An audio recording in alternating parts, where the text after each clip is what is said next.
Good morning. It's beginning of day 28. Had a pretty decent night's sleep back in my little cold spot. It's still cold out here. I got a jacket on and hat. But sun's up, feels great. I'm waiting for chowder. I'm not sure if I'm still eating breakfast and breaking camp. But I've done some research. I cannot continue on this alternate. I'm going to have to take another side trail back down to the red line and then hike up about a couple of miles to get water, and that will be the last water for 22 miles. So yeah, I'll have to carry out maybe 4 liters or something from there.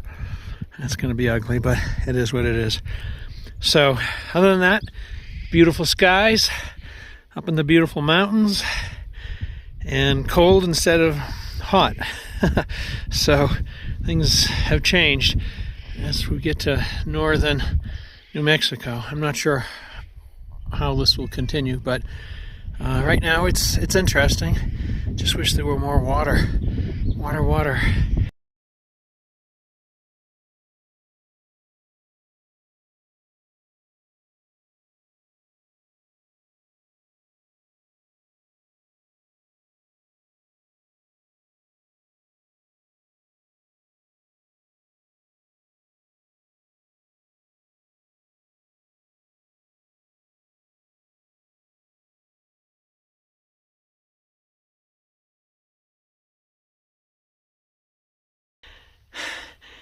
I'm out of breath. It's in the center is through the mountain I went over last night, 11,300 plus feet. Camped in the saddle just below it. Down there is the red line. People moving fast, undoubtedly. And here's a mountain I gotta climb. I don't know why they just kind of make it hard. And when you're done, you laugh at it, but not when you're here, when you're gasping for breath. It goes this way, and there's a switchback going over here, and it goes around the mountain. And I saw a worker, and he said it's mostly downhill after that, which is good. Interesting to me. I wonder whether this is smoke from a fire, air pollution, dust from just everything being so dry. But it's pretty extensive. It extends further south, not as thick, but it's really something.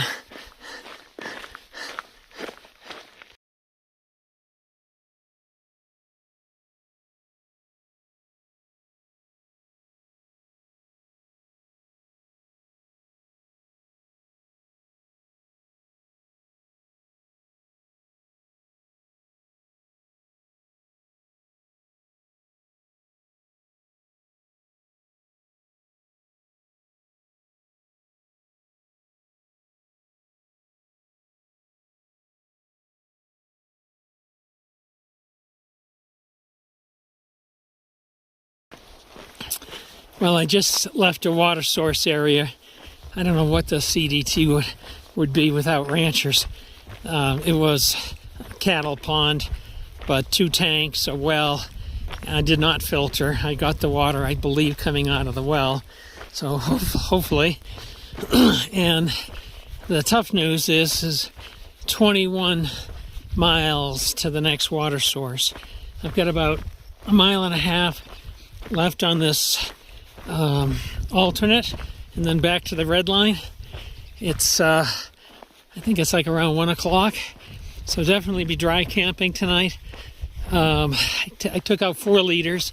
5 would have been luxurious, but I just don't think my back could handle it. And the last time I took 5, I ended up with in the urgent care and muscle spasms for 10 days, which was pretty atrocious.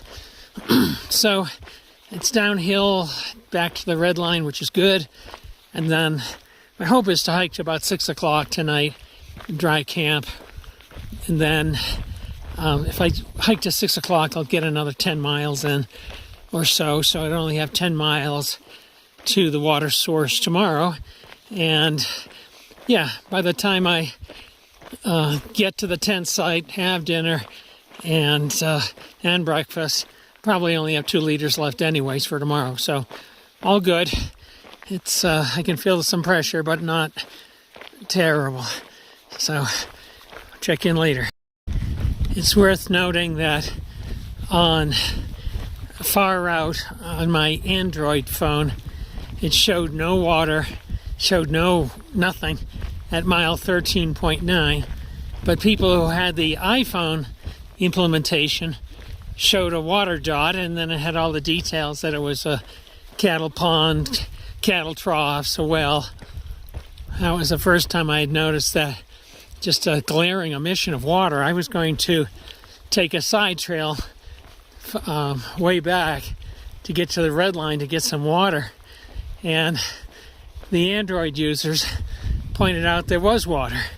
That's like a real safety feature. It's really not cool that far out doesn't have, beyond having clumsy navigation compared to the iPhone, they don't even show, or at least in this case, this one water feature, which the first time I heard of that, disappointing. Well, Chowder and I had a blessing from heaven out of the middle of nowhere, where further up the trail it was marked that the cache was empty, so some from a trail angel. What do we find but the trail angel himself with like 50 gallons of water? And we sit down, take a break. Not that we need tons of water since we're buried, but he offered us all sorts of sodas, beer. Beer would have been good about 3 hours from now, but right now I'd take it, I'd go to sleep. And he offered us chips. We had chips. Then he offered us fruit. We had that. We were probably there for 20 minutes or more, and now we're on our way again. So it was an incredible blessing, and so much appreciated. What do you say, Chowder? Hey, it was very gracious of this guy. It's unbelievable. Yeah.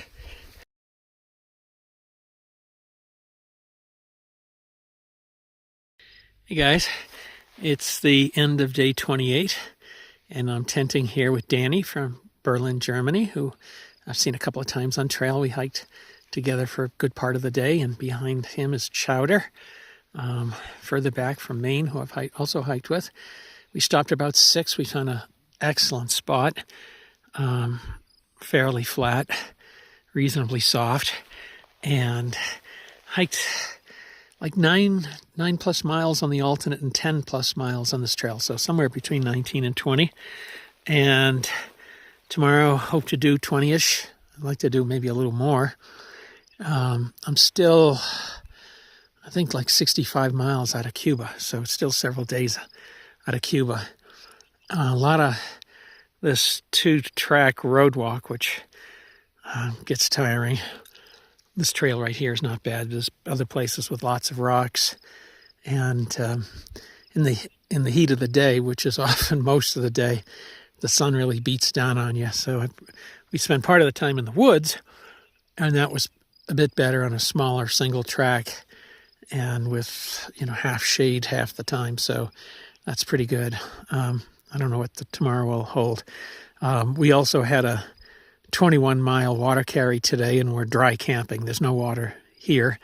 We've got about 10 miles to a water source, so we all have loaded up with water for tomorrow.